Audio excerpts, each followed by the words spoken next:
మరి మనకెందుకు లేదు? జాగ్రత్తగా బతుకుతామని వాళ్ళకి దోచిపెట్టేదానికి మీరెందుకు ఆమె కష్టపడుతున్నారు? అబద్ధాలు చెప్తున్నారు, సబద్ధాలు చెప్తున్నారు, లేనేటని పెడుతున్నారు. నా దృష్టికి తేవాల్సిన పనిలే. ప్రతి ఒక్కరూ వాళ్ళతో మాట్లాడి లాలుచిపడి డబ్బులు ఇప్పించే లేకుండా మీది రాసి వాళ్ళకి ఇవ్వండి. వాళ్ళు ఏదో తెలిస్తే పోయి దానికి సమాధానం చెప్పి వచ్చి కూర్చోండి. కానీ దానికి ఏదో వాళ్ళ కోసం ఇంత అంతలేని స్టాంపు వెండర్లు అందరూ వసూలు చేసి వాళ్ళ చేతిలో ఉండి ఏసీ వాళ్ళు వచ్చి పట్టుకుంటారని అందరూ మీ దగ్గర దెబ్బ పెట్టి రాత్రి పూట ఇస్తారో పొద్దున ఇస్తారో ఎప్పుడు ఇస్తారో ఇస్తున్నారు. ఎప్పుడు ఇస్తున్నారు?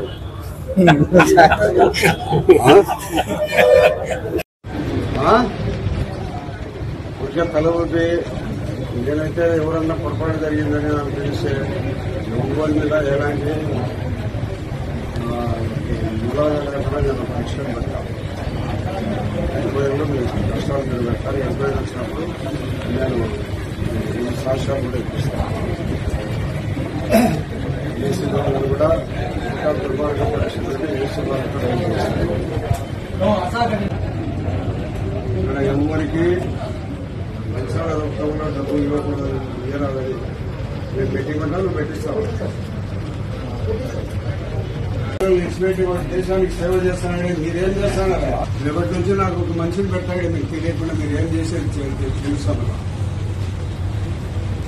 నీకు వయసు వచ్చింది, ఏమేమన్నావు, చచ్చిపోతా ఉన్నావు కూడా. ఎప్పుడైనా పోయేదానికి ఎందుకు డబ్బు నీకు?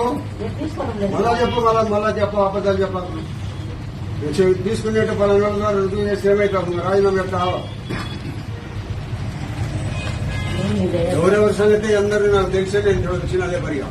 మీకు మొన్న నా దగ్గరికి వచ్చింటే చెప్పినా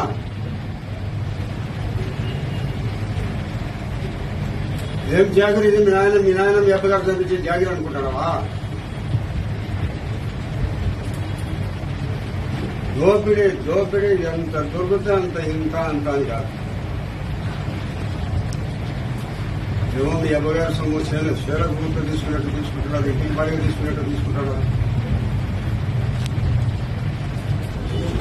డబ్బు తీసుకోమని చెప్తావా? డబ్బు తీసుకోకుండా పనిచేస్తానని చెప్తావా? ఎవరి మీద పెట్టి చెప్పు. ఎవరి మీద పెట్టము. వినాయక ఇక్కడ ఫోటో అందుకోయా నుంచి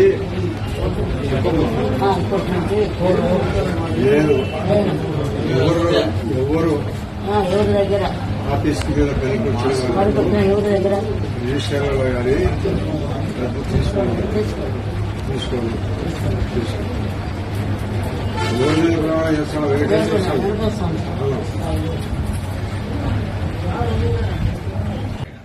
మీకు మీ డిపార్ట్మెంట్ ఎట్లున్నారంటే ప్రభుత్వం పోస్టింగ్ ఇస్తే మీరు సొంత ఊరు ఎవరమ్మా?